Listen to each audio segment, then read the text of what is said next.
Le président de la Centrafrique est en visite à Paris 6 mois après son investiture. Faustin Archange Touadéra a rencontré notre équipe aujourd'hui.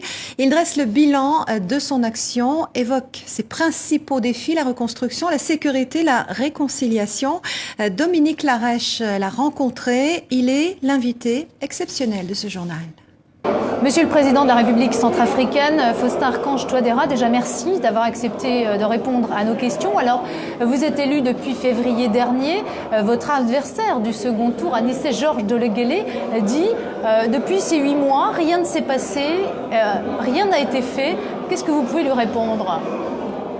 Enfin, comme vous l'avez dit, nous sommes en démocratie et qu'il y a la liberté d'expression. On peut s'exprimer sur des questions que vous jugez importantes. Mais quand ils disent que rien n'a été fait, moi je pense autrement. Et je pense que c'est vrai qu'il y a une attente forte de nos populations. Mais il faut savoir que nous revenons de loin. Le pays que j'ai hérité, ce n'est pas un État, je l'ai dit tout à l'heure. Les fondements de l'État ne sont plus en place. Je prends par exemple le cas de nos forces de défense et de sécurité qui devraient normalement assurer la sécurité, garantir ou la sécurité de nos institutions. Aujourd'hui, la sécurité est assurée par la communauté internationale. Il y a bien d'autres choses. Le pays, l'État n'exerce pas son autorité sur l'ensemble du territoire. Ça, c'est ce que nous avons trouvé. Et ce n'est pas du jour au lendemain que nous allons changer ça. Ce n'est pas en 5-6 mois que tout va revenir comme si il n'y avait pas eu une crise. Or, la République centrafricaine a vécu une crise très profonde de l'histoire de notre pays. On n'a jamais vécu une crise aussi. Il y a eu des crimes vraiment d'une rare violence, des destructions. Et nos communautés sont complètement divisées.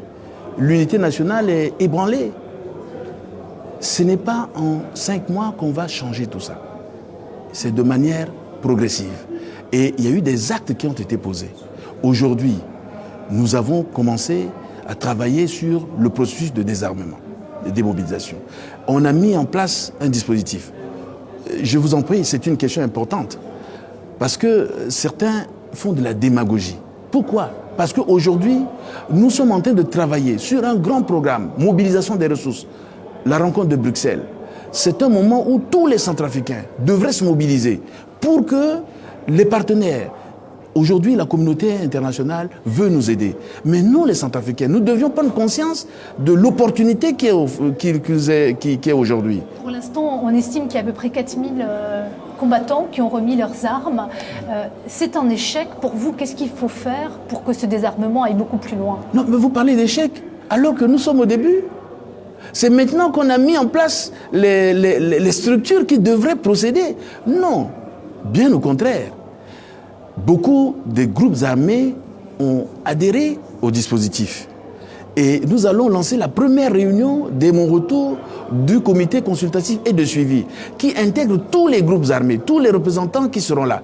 Il y a quelques-uns qui n'ont pas encore envoyé leurs représentants, mais nous sommes en train de discuter avec eux. Donc on ne fait que commenter, on ne peut pas parler d'échec. C'est maintenant, parce que normalement, la démobilisation devait se faire pendant la période de transition. Ça n'a pas été fait. C'est maintenant, c'est dans 3 mois, 4 mois que nous avons commencé à mettre en place les structures. Et à la présidence, pour que nous ayons le regard là-dessus. Donc c'est un engagement politique qui est clair. Et aujourd'hui, nous avons commencé la formation de nos forces de défense et de sécurité à travers l'EITM. Ça, ce n'est pas un succès. Aujourd'hui, les militaires se regroupent. On a 4 zones de regroupement de nos militaires, alors qu'avant, ils étaient au quartier comme ça. La situation sécuritaire, elle n'est pas parfaite, loin s'en faut, dans l'Est, dans le centre. Comment pacifier cette zone et comment finalement réduire l'influence négative que peut avoir quelqu'un comme Noureddine Hadan? C'est peut-être par lui que passe la solution. Il faut dialoguer. Qu'est-ce qu'il faut faire? Nous continuons. C'est le militaire la solution? Vous savez, je ne veux pas d'un désarmement forcé. Je veux désarmer le cœur. Les gens doivent rentrer dans la République.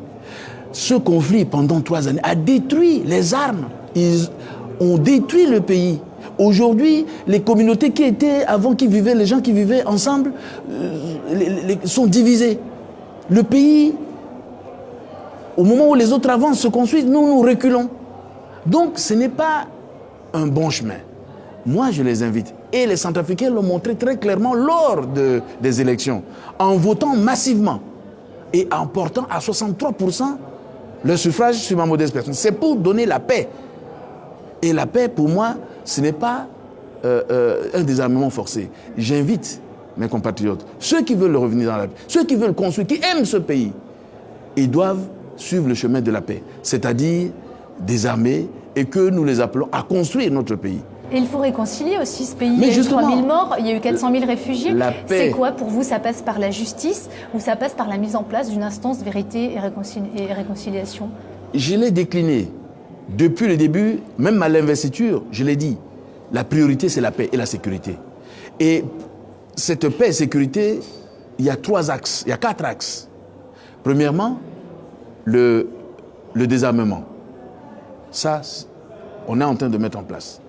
Il y a la restructuration de nos forces de défense et sécurité, la réforme du secteur sécurité. C'est un élément important. Il y a aussi la réconciliation nationale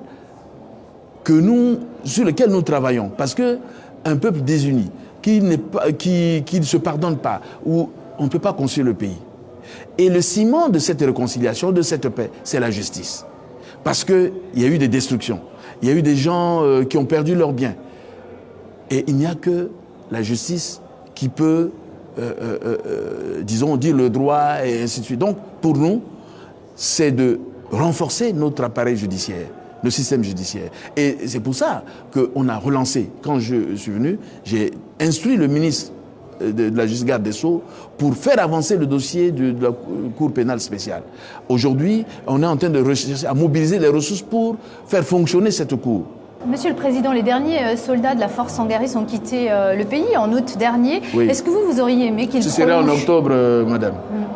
Est-ce que vous auriez aimé qu'ils prolongent la mission? Est-ce que les 12 000 soldats de la MINUSCA sont suffisants? Est-ce que vous arrivez à bien travailler, à bien coordonner les choses avec les soldats de la MINUSCA? Non, ce qu'il faut reconnaître, c'est que les forces de la mission Sankaris nous avaient beaucoup aidé.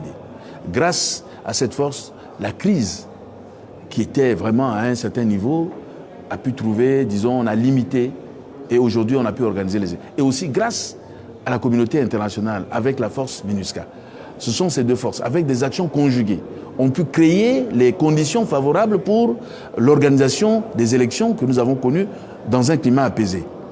Nous avons encore besoin, parce que le territoire est grand, et il y a beaucoup de groupes armés qui sont encore là. Mais vous savez que quand les gens ont des armes, eh bien, il y a la criminalité qui va avec. Et tout ça, il faudrait des gens qui soient nombreux pour assurer la protection de la population. Alors, mais que la force Sangaris se retire au jour d'aujourd'hui, je l'ai réclamé. J'ai dit non. Nous sommes en train de traverser une période très critique, on n'a pas encore désarmé, nous avons besoin encore de soutien de la force Sangaris. Mais vous savez, j'ai demandé ça au président Hollande, mais il y a des questions aussi de programmation, de questions intérieures aussi qui font que, eh bien, évidemment, la France est obligée de retirer cette force. Mais compte tenu de nos plaidoyers, j'ai cru comprendre que ce ne serait pas complètement retiré. La France intervient dans l'EITM pour la formation. La France est aussi dans la MINUSCA pour... et aussi, il y a un dispositif qui est en place pour une coopération et qui continue même actuellement là de manière renforcée avec des moyens plus modernes actuellement pour ça. J'aimerais élargir un petit peu, ce sera ma dernière question. Quel regard vous portez aujourd'hui sur les élections dans la sous-région, dans les pays qui vous entourent? Est-ce qu'au fond, le fait que certains électeurs, que de nombreux électeurs puissent se sentir floués, puissent avoir l'impression que leur vote n'est pas respecté, est-ce que ce n'est pas finalement les prémices ou des petites graines qui sont plantées en vue de crises peut-être plus graves, futures? Nous, en République centrafricaine, vous voyez, nous avons traversé une période difficile, la crise. Il y a eu beaucoup de violence. Nous ne souhaitons pas ça à nos voisins. Vraiment. Et nous appelons tout le monde vraiment à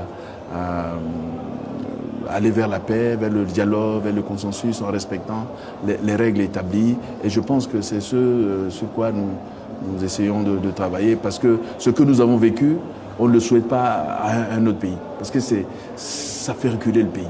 La violence, le désordre, l'anarchie, c'est pas bon. Donc nous passons à travers ces questions. C'est des questions internes. On n'a pas voulu donc trop nous... Mais notre souhait, c'est de voir que les leaders puissent prendre conscience de cela et aller vers la paix, vers le dialogue pour résoudre ces choses-là. Monsieur le Président de la République, merci beaucoup d'avoir répondu à nos questions. Merci à vous. Merci.